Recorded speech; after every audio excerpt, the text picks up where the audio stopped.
and help them get their life back rather than keeping them in a revolving door. I would urge everyone to vote in favor of this wonderful bill. The honourable member for Kelowna Lake Country has 5 minutes for right of reply. Great. Thank you, Madam Speaker.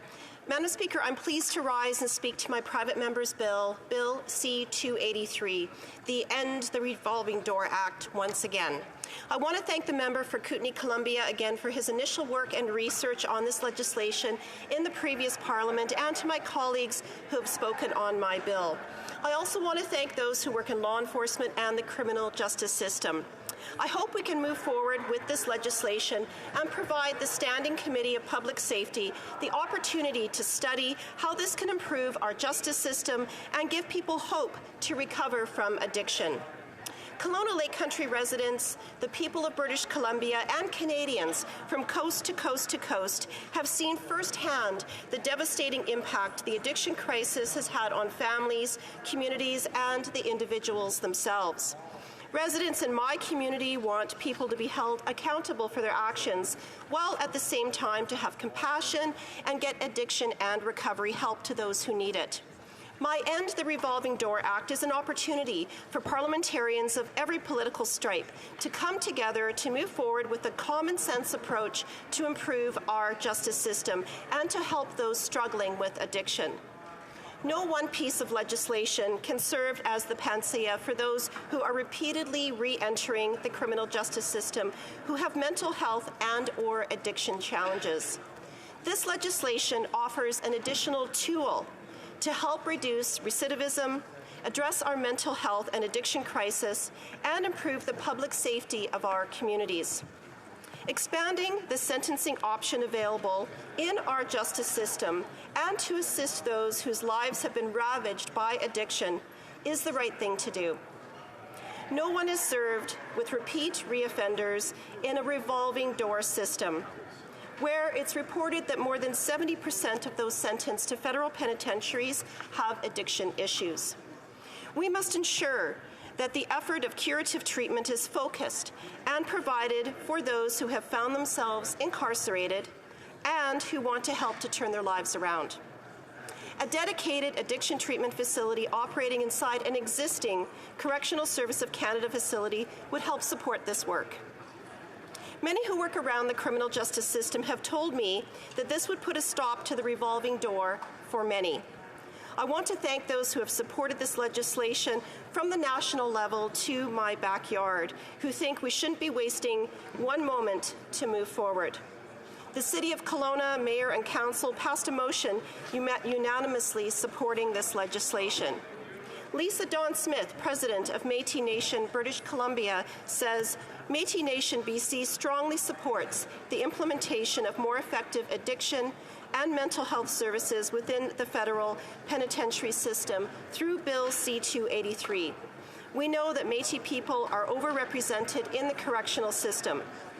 Justice Canada needs more tools in its toolkit to address the root causes of incarceration, unquote.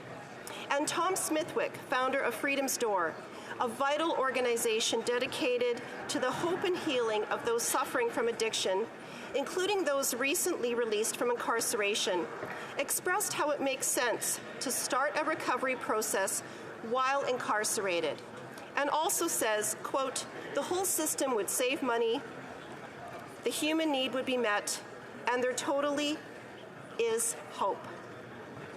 Madam Speaker, it's in that spirit that I hope Parliament moves to advance this common sense legislation to the Standing Committee of Public Safety for further study and not waste this crucial opportunity we as elected representatives have to help reduce recidivism, give hope and healing to those struggling with addiction, and end the revolving door.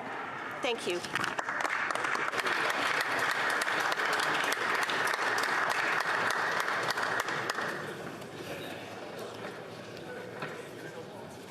Elle n'a pas levé. Non. Elle n'a pas demandé.